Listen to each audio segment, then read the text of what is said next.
This is a wooden tech deck performance series, and in this video I'm going to be unboxing it, customizing it, as well as fully upgrading it using some performance parts from Broken Knuckles fingerboards. And once the board is finished and all back together, I want to give it away to a random person. Make sure to stick around to the end of this video to find out how to get a chance. With the truck's wheels and grip tape off, I'm going to go ahead and sand down the board, just shaping the edges to give it a rounded shape. I'm also sanding any of the areas that I'm going to be painting on. This is going to help give the paint a good surface to stick to. And I'm also using this primer white paint before I go in with the color. And for the design on this board, I actually let you guys choose what I painted. A while back on the channel's community tab, I asked what you guys wanted to see, if I should leave it alone or if I add sticky or other things. And you guys voted to add the sticky frog. After adding sticky to the bottom of the board, I decided to add some artwork on the top ply as well. I added a sticky frog face logo in a fluorescent yellow and pink colorway to match the bottom of the board, as well as P-Rep. And big shout out to P-Rep. Thank you again for donating the parts for this upgrade. If you have not already heard of P-Rep, also known as People's Republic, also known as Broken Knuckle fingerboards, definitely check them out. They're a great company that has been making budget-friendly fingerboard as well as obstacle options for many years. And if you'd like to check them out, you can check them out over on brokenknucklefingerboards.com or on Instagram, TikTok, or on YouTube, Broken Knuckle FB. And I actually first found out about the company on here through the comments. There were a lot of people in some of my older videos saying to try out P-Rep or Broken Knuckles Complete. And I ended up ordering a 34mm Trace Tacos Complete setup from them. And I did a full review of it on the channel as well if you want to check that out. But overall, I really liked the board, and I thought it was a really good value, especially considering the price. For anyone that is just getting into fingerboarding, or if they're wanting to get a complete setup without breaking the bank, I definitely recommend Broken Knuckles or P-Rep fingerboards. With the paint on the board complete, I added a couple coats of clear coat to protect the paint. With the paint dry, all that's left to do is grip the board up as well as put on the trucks and wheels. For the grip, I'm going to be using some clear grip tape that was left over from my Obvious setup.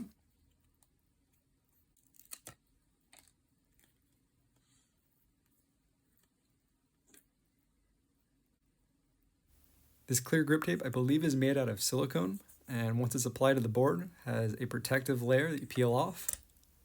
And I found the best method for cutting it out is to use either a hobby blade or a X-Acto knife, kind of in this angle, and just press downwards, and it seems to give a pretty clean edge.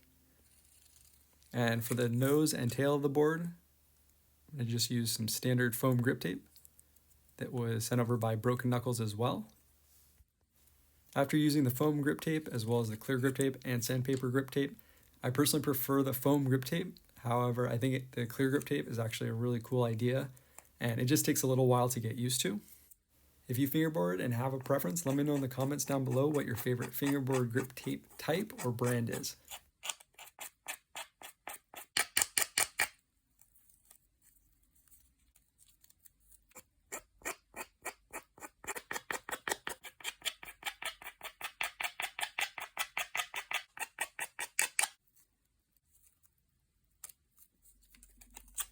With the grip tape on and cleaned up, all that's left to do is poke some holes and add the hardware. So far, I really like how this board is coming together, and the rounded edges I think makes the board look super clean. I'm going to go ahead and add some V2 performance trucks from Broken Knuckles. And these are their new trucks. They come with built-in pivot cups. These trucks have a nice simple and clean look to them, and they come set up with O-ring and washers. I'm not a big fan of the O-ring bushings, so I'm going to swap them out. And the nice thing with the V2 performance trucks is they actually come with a set of baked bushings that you can swap out. And Broken Knuckles actually sent me an extra few sets of them. They do have some other color options. And I'm going to go ahead and do my best to color match the board with them. First, I'm going to go ahead and get the trucks on the board. It'll make it a lot easier to swap out the bushings. Installing these V2 trucks, one of the first things that I noticed is that the screws go into the base plates a lot easier than the prior V1 trucks that I got on my Trace Tacos board last year. On the V1 trucks, I actually had to use a longer screwdriver to get more leverage on the screw to actually get them fully tightened down. And on these, for the most part, they went in with pretty much ease.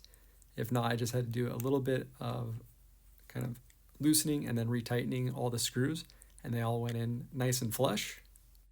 With the trucks on the board, I'm going to take the kingpin nut off and swap out the bushings.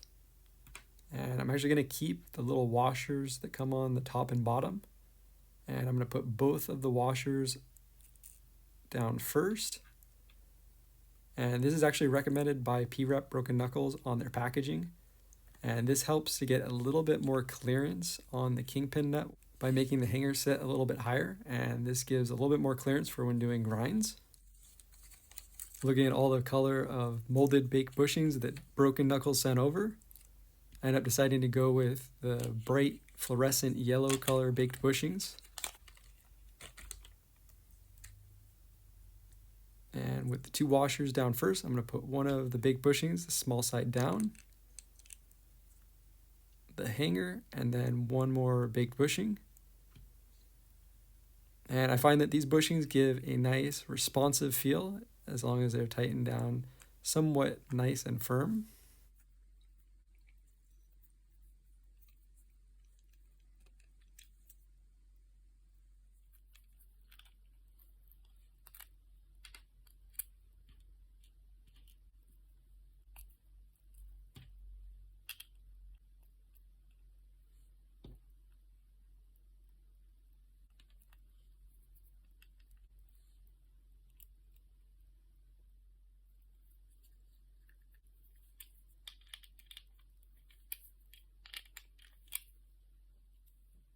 Since there's a lot of colors on the board already, I decided to go with the white wheels, and I also thought it kind of matched the mask on the board.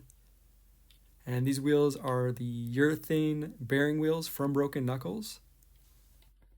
One other improvement that was made to the V2 trucks is that the axles have a lot better tolerance, and I'm able to actually tighten the nut down almost all the way to the bearing and then loosen it up a little bit, just like real skateboard trucks. Being able to make this fine adjustment is a huge improvement over previous generations of trucks as well as other budget trucks, where usually the bearings have a lot of extra room and they wiggle around on the axle a lot. Being able to make this fine adjustment makes this board overall feel a lot more solid and higher quality.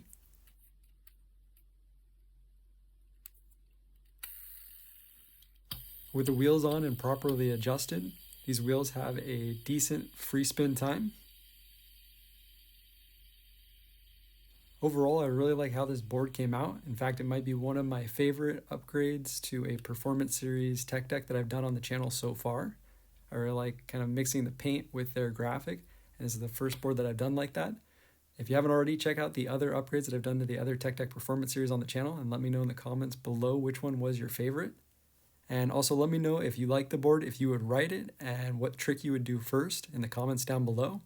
And if you'd like a chance at getting this board, make sure to head over to Instagram and check out the pinned post. Thanks so much for watching. If you enjoyed the video, make sure to hit the like button as well as subscribe and turn on notifications for when I post my newest videos. And until next time, peace.